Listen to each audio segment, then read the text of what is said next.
আমি জীর্ণ, আমি শীর্ণ, আমি নগণ্য। যার প্রেমের আলোচনা করি তিনি অনন্য।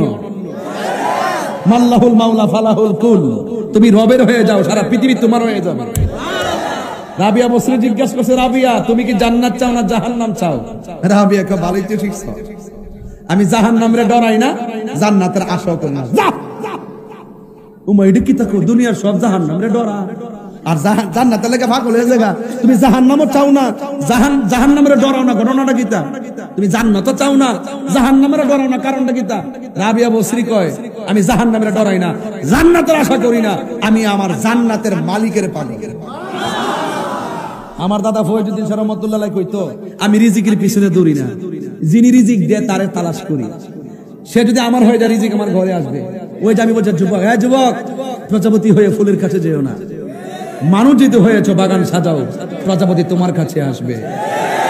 এটার মানে হলো সফলতার পিছনে ছোটাছুটি করো না, কে কোন সফলতা অর্জন করলো সেই দিকে যাও না, নিজের যোগ্যতা অর্জন করো, সফলতা তোমার পিছনে ঘুরবে।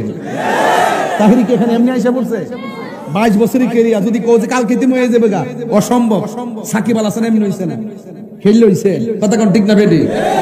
এটা সাধারণ জিনিস না, কিন্তু এটা বুঝতেইব। নেইমার মেসি এমনি না, কিন্তু আগের দিকে বুঝতেইব।